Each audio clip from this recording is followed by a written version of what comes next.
Hello, everybody. So, there is another good news. You know how my channel is. I roll out good news like on a daily basis. So, there's this breaking news. A new country has opened up for carers.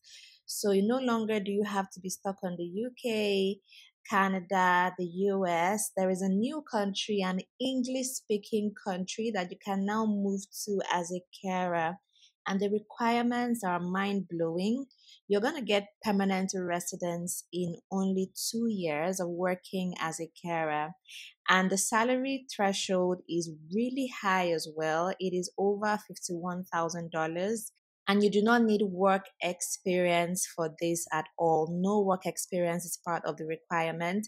And yes, you can move down with your family. So if you're someone that is married, you have kids, the whole family can move down with you immediately to start your new job as a carer in this new country. So in this video, I'm going to be giving you all the news, all the information that has been released by the immigration about this pathway to this country so you can take advantage of it immediately. So do watch this video to the end to get all the information. I'm going to be breaking it down step by step. All right. If you're here for the first time, my name is Jackie and welcome to my channel. Do subscribe, turn on your post notification bell so you always get first-hand breaking information about ways to relocate abroad, to study, to work, and to live. And if you've been here before, thank you so much for coming back. I truly appreciate your support.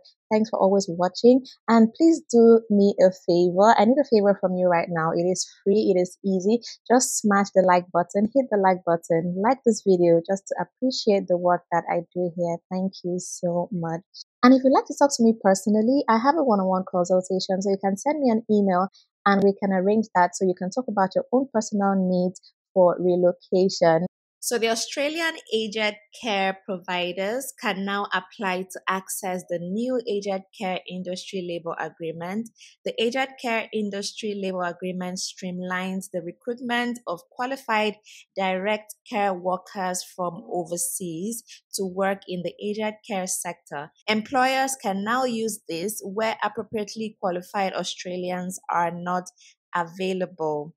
So this is really amazing. Australia has opened up to receive foreign carers to the country. So this is good news.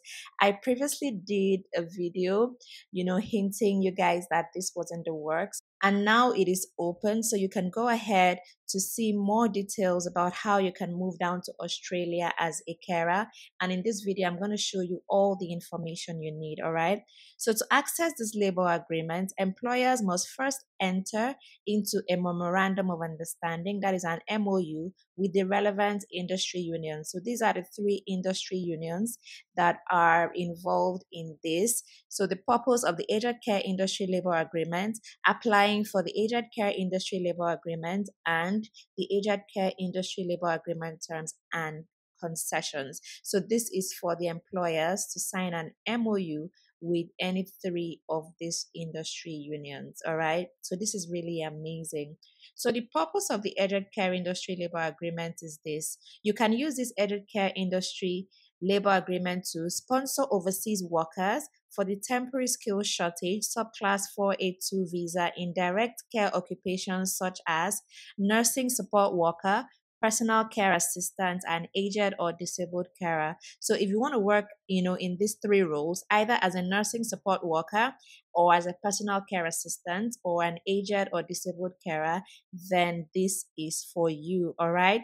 You need to have made recent and genuine attempts to recruit workers from the domestic workforce pool. So now this information here is for the employers, right? So if they want to employ in these three roles, right, they need to show proof that they've tried to hire within Australia and they could not find workers to fill these roles. And now they want to hire from overseas, right? So this is one of the schemes that they can hire overseas workers. Then the second one is to sponsor overseas workers for permanent residence under the Employer Nomination Scheme Subclass 186 visa program. Workers must have at least 2 years of full-time work experience in Australia in a relevant direct care occupation. The 2 years of work experience is not tied to a particular employer or visa subclass, right? So now on the first instance, you move into Australia on the subclass 482 as a nursing support worker or a personal care assistant or an aged or disabled carer, and then having worked in Australia for 2 years in this position, right, you will now get a permanent resident status in Australia, right, after 2 years of working in Australia. So this is what it means, okay? So if you're outside Australia, you want to move down as a carer, after 2 years of working as a carer in Australia, right, you then get permanent residence. And this 2 years of work experience does not need to be tied to one employer. It can be from different employers. Once you have worked for 2 years as a carer, then you apply for your permanent residence status. So this is like good news. You all know that for UK, for you to get, permanent residence, which they call the indefinite leave to remain, you must have worked for 5 years in the UK. So getting this for 2 years is a really good one. Okay, so let's get to see more information about this stream that has opened. So applying for the aged care industry labor agreement. So this information right here is for the employers. This is what they need to do to be able to hire foreign carers, okay? And then let's go see some other information. So let's see this one. This one concerns you. So aged care industry labor agreement terms and concessions. Access the following concessions to standard skilled visa requirements. So these are the visa requirements for this, right? So 2-year pathway to permanent residence through the employer nomination scheme. So you have 2 years to permanent residence in Australia. Streamlined visa nomination and priority visa application processing. So priority is going to be given to the visa processing for this stream, and it's going to be fast. That is what it means. It means that your visa application is going to be fast tracked, so you get your visa quicker than you would normally do for other visa streams. All right. No post qualification work experience required, so you don't need any work experience for this. So once you have your certification as a carer, you have your relevant certification, your training, for the job, you don't need any work experience. So no post-qualification work experience requirement. So this is really mind-blowing.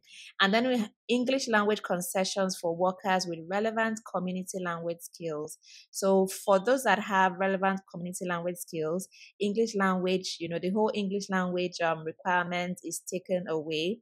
And those community language skills I did a little research on that, and they have some languages that have to do with Indians, Chinese people, and all of that. It falls under these community language skills. So maybe you can even Google it. Just Google this, relevant community language skills in Australia, and you're going to see more information on that. And then annual salary of at least 51,222 Australian dollars, or the Australian market salary rate, whichever one is higher. So if the Australian market salary rate is higher than this $51,222, then they are going to go with this. So actually a minimum of $51,222 is this annual salary for this stream. I think this is really amazing. So other key visa requirements, all right, you need to hold a relevant AQF certificate 3 or equivalent or higher qualification. Those that are in this space, you should know what that is. So if you don't have the AQF certificate 3, you know what is equivalent to that or a higher qualification. You can also have 12 months of relevant work experience or part-time equivalents, all right? So that is what you can add to that. And then obtain a positive skills assessment from the Australian Nursing and Midwifery Accreditation Council or the Australian Community Workers Association if you obtain your qualifications overseas. This also applies if you claim work experience in lieu of the formal qualifications. So you need to get a skills assessment. I'm going to maybe do a video to show you how you can do this, but I'm going to leave a link to this, how to do this in the description below, so you can see how to obtain your positive skills assessment. It's nothing too hectic. I know a lot of people run away from this, but trust me, it is worth it. So you need to know how to do it. I'm going to drop a link on how to do it. And maybe if I get a lot of comments, asking me to do a video on this, then I'll do a video. So let me know in the comment section if you need a video about how to obtain a positive skills assessment from the Australian Nursing and Midwifery Accreditation Council or the Australian Community Workers Association. So let me know in the comments and I will do a video for you on that. So meanwhile, if you're still watching this video up to this point, do give the video a thumbs up, do give the video a like. It helps to encourage me to do this more. So please hit the like button before we move forward. Thank you so much for giving the video a like. I truly appreciate it. And then you need to have an English language proficiency level of at least 5.0 of equivalent. That is for IELTS. And I think this is good. 5.0 is something that, it's doable. And then workers with target community language skills employed by culturally and linguistically diverse aged care providers need at least 4.5 in IELTS or its equivalent, right? We will consider labor market testing requirements satisfied once aged care providers have entered into an MOU with the relevant unions. So those unions we saw earlier. And then skill and qualification requirements will differ for those stipulated in ANZSCO. These will be specified under the terms of each labor agreement. So this is really, really good news. So these are the recent changes that have been made. So while this is not like officially called a carer visa, right? It's not officially a carer visa, but this is a pathway, to bring in foreign carers into Australia to take up jobs. And I think that this is a very good development, and there's going to be more updates, more news, added to this. So as soon as any changes are made concerning this pathway, trust me to do a video to update you so you can know how to plug into this. So, but meanwhile, it is open. You can move down to Australia as a carer. And the key highlight for this particular pathway is that after 2 years of working, you get your permanent residency, and the salary threshold is a minimum of $51,222, and you don't need work experience for this. So if I were you, I'll head on to look for jobs, apply for jobs, and see how you can move down to Australia through this pathway. So I'm going to be doing more videos to show you where to get jobs and all of that. So do subscribe to the channel so you can be seeing more relevant information that will help you to move down to Australia. If you found this video helpful, do give it a like, that is a thumbs up, and also subscribe to the channel if you've not done that already so you can be seeing more videos like this. Thank you so much for watching. I will see you in the next one.